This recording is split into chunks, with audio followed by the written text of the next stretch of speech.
నమస్కారం ఘంటారావానికి స్వాగతం. ముందుగా ప్రధాన అంశాలు. కృష్ణా జలాల తరలింపుపై కేంద్రం జోక్యం చేసుకోవాలి. టెలిమెట్రీ ఏర్పాటు చేయాలని కేంద్రానికి ఉత్తమ్ సూచన.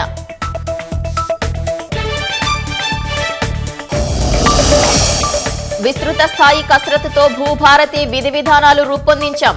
కొత్త చట్టంతో పాలనలో పెను మార్పులు వస్తాయన్న పొంగులేటి. తెలంగాణ భవన్లో నేడు బీఆర్ఎస్ విస్తృత స్థాయి సమావేశం. కాంగ్రెస్ హామీల అమలుపై కేసీఆర్ కార్యాచరణ ప్రకటించే అవకాశం. హైదరాబాద్ లో చెరువుల పునరుద్ధరణలో హైడ్రా మరో ముందడుగు. తొలి దశలో 6 చెరువులకు పునరుజ్జీవం కల్పించేలా పనులు.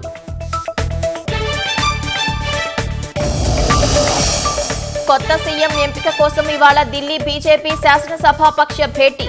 రేసులో ముందున్న పర్వేష్ వర్మ.